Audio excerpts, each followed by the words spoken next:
Mario Dumont. Une feuille de route impressionnante. Un curriculum vitae aussi long que le pont de la Confédération.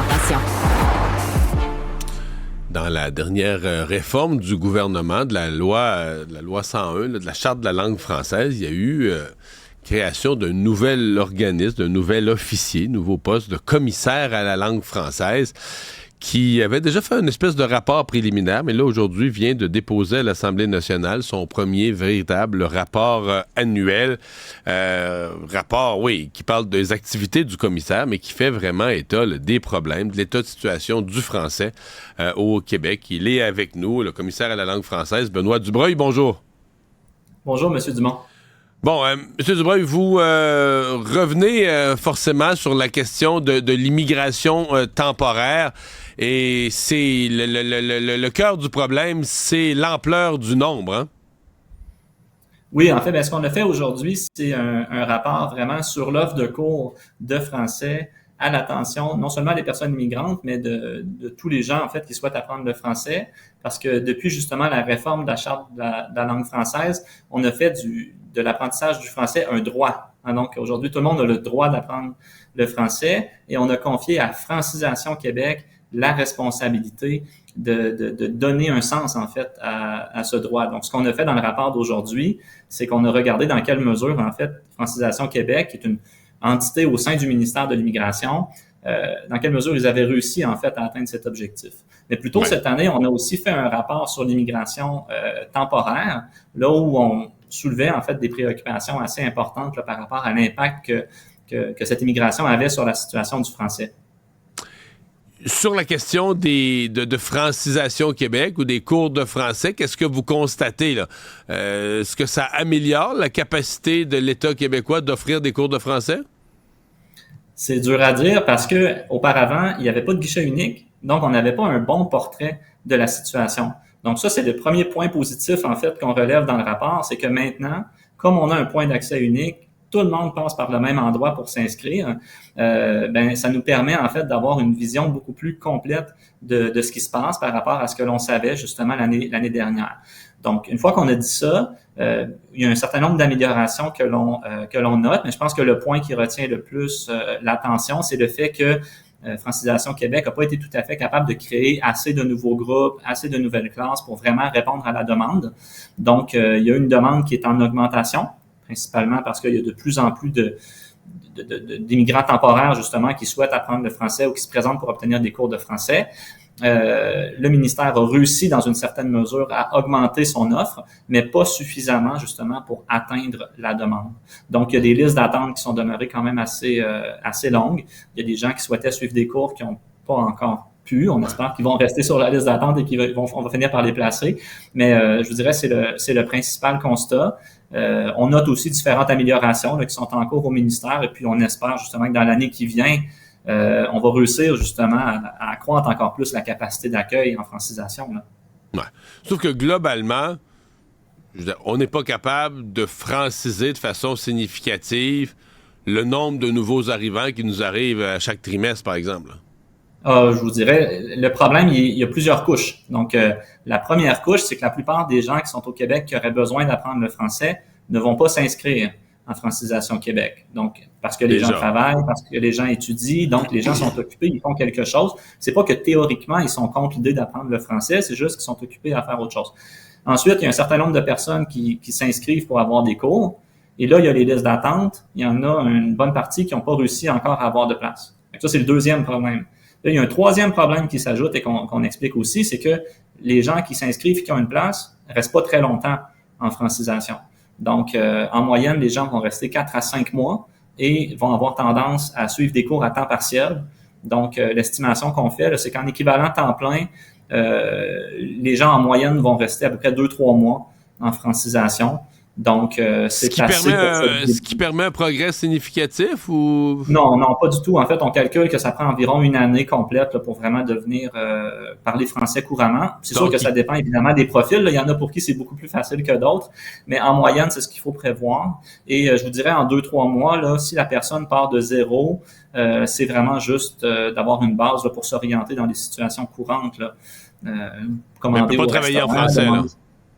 Ben, en tout cas, faut pas un emploi où on a besoin d'expliquer des choses compliquées. Donc, peut-être dire ça coûte 4,19 là, ça c'est peut-être possible, mais pas des emplois qui exigent une connaissance supérieure à ça.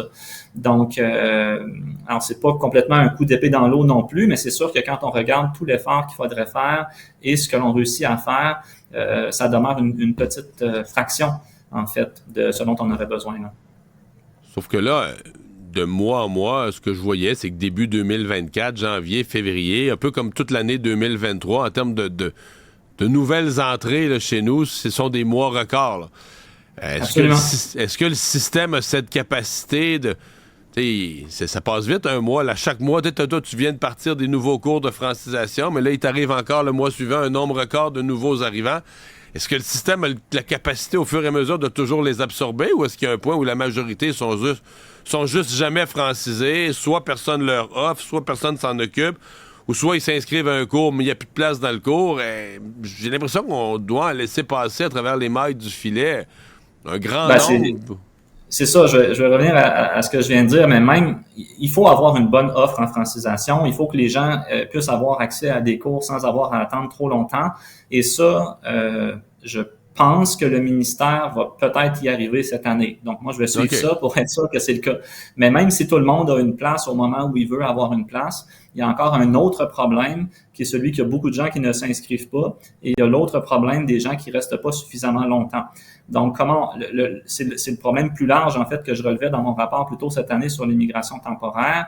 Comment on fait pour convaincre les gens de tout simplement mettre plus d'heures sur l'apprentissage du français, alors que les gens qui viennent au Québec et qui ne parlent pas français, ben, ils sont occupés soit à travailler, le plus souvent en anglais, soit à étudier, le plus souvent en anglais. Donc ça, c'est l'autre éléphant dans la pièce, c'est qu'à partir du moment où les gens ont quand même une connaissance de base en anglais, ce qui est le cas de la plupart des gens qui ne parlent pas français, le français, c'est utile, mais c'est pas non plus essentiel pour vivre à Montréal, comme vous le savez.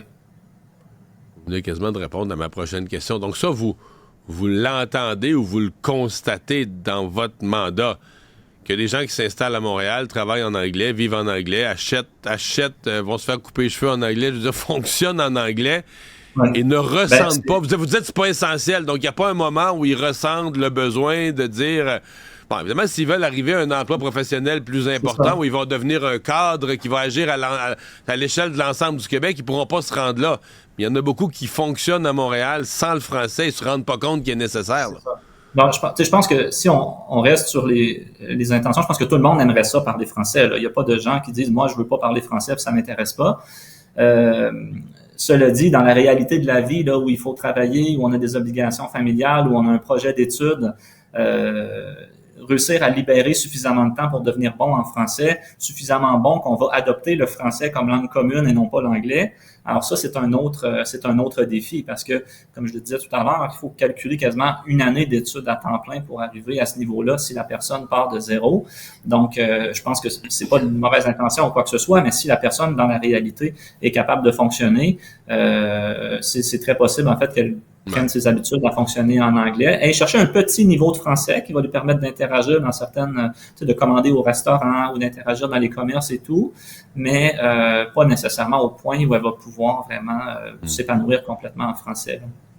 Ça soulève une autre question. Je sais que vous en avez déjà parlé, mais vous êtes une personne, vous me parlez depuis tantôt, de personnes qui partent de zéro, de personnes qui s'inscrivent à des cours de francisation et qui partent de zéro.